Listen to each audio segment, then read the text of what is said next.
hapon po, no. Ngayon po after 1 month po siya, may ugat na po. Ang ginamit po natin, tubig lang po, no, ng ulan ang papaugat natin, no. Ngayon po tatanggalin na po natin siya, lilipat po natin siya sa lupa, no. Puputulin po natin.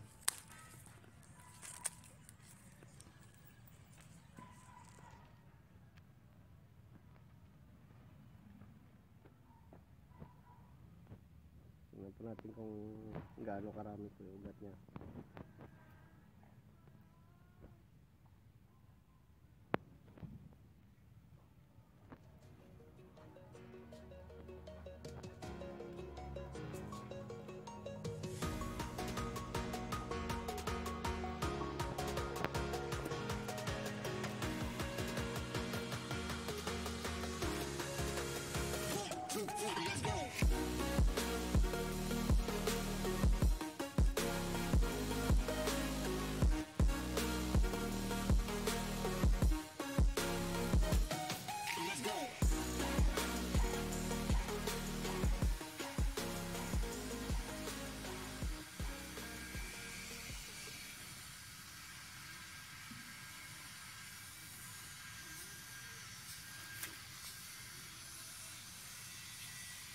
Yan na po ang ugat niya.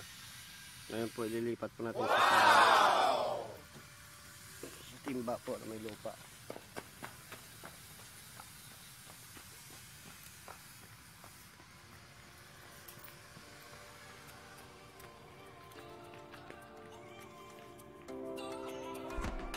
Haba po, no.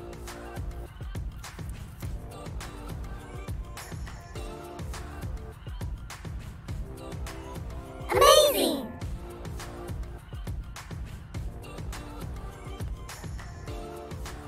Tingnan nyo naman po, no? Sobrang haba ng ugat. Yan o, marami po. So ito po, tingnan nyo po, may tumutubo po sa kanya. Yan po, no?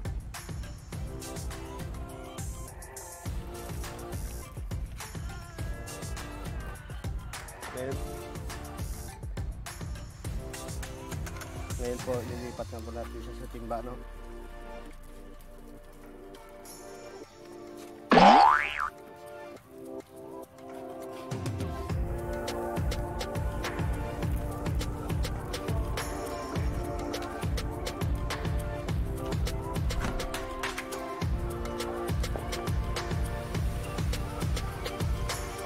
Hinatay po natin na huwag po masira yung ugat niya.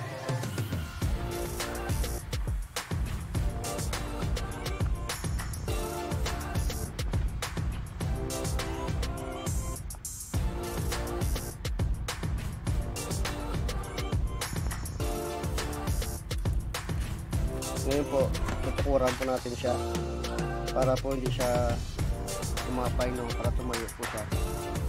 Ganun po. Para kapag umangin po, siya po masisira, no.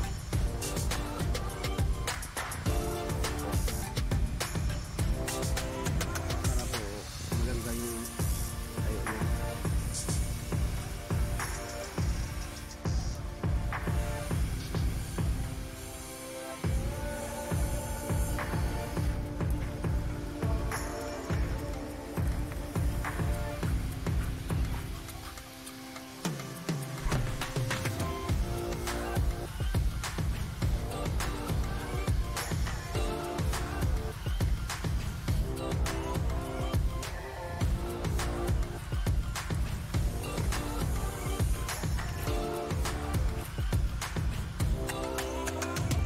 May bunga na po siya, no.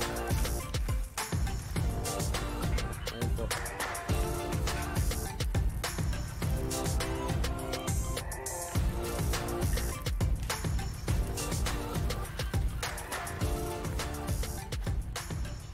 Saka po yung gamitin po natin na tubig po, no, para sa pagpaugat natin, yung tubig ulan po. Huwag po tayong gagamit na tubig na may chlorine po, no. Para po maganda pong ugat niya, no. Kasi pagka may chlorine po, masisira po yung katawan ng kamatis, hindi po siya uugat. Kasi po may chemical, no. Simple lang po yung pagpapaugat. Kamatis, tubig lang ng ulan yung gamitin po natin. Magandang hapon po ulit, no. Sana po nakabigay po ako sa inyo ng tipid tips ulit, no. Nakatulong po ako sa inyo sa pagtatanim ng kamatis, na para po hindi tayo mahirapan na kapag sa seeds kasi po matagal, no.